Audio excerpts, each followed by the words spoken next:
You can instantly recognize this as a trachea because of the huge horseshoe-shaped ring of hyaline cartilage.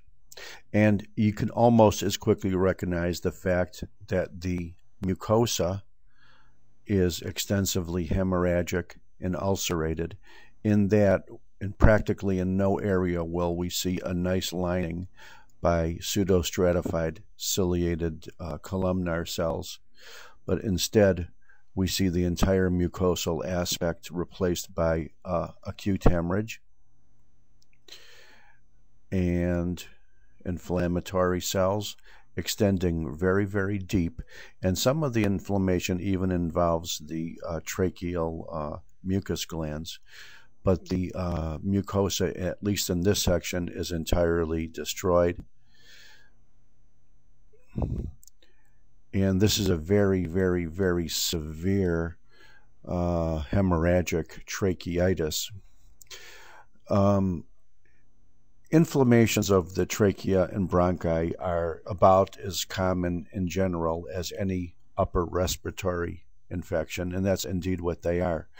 But this is a very, very, very severe degree of ulceration and hemorrhage and acute inflammation.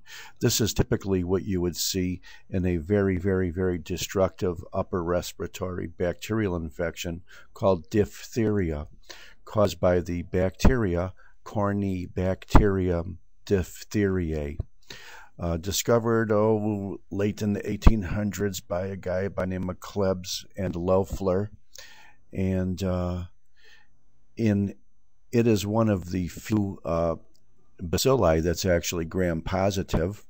What I do is I tell the students to think of the bacilli that are gram-positive and just remember that all the rest of them are gram-negative. And same thing for the cocci. Think of the cocci that are gram-negative and all the rest of them are gram-positive. The Corynebacterium diphtheriae organism frequently has been described as Chinese letters because it has these little thickenings in the organism. They don't have cilia, they're non-motile, and they are very, very gram-positive. In this case, you wouldn't know it because they look green. From a descriptive point of view, what you can say here, and we'll go up a couple more clicks, is that the mucosa is practically wiped out. You can see it's necrotic. You could see that it's fibrinous. And you could imagine that this patient was probably spitting up large amounts of blood, perhaps not directly from the lung, but from the upper respiratory tract. You won't get many cases of primary tracheal inflammations that are much worse than from what you get with diphtheria. Thank you very much.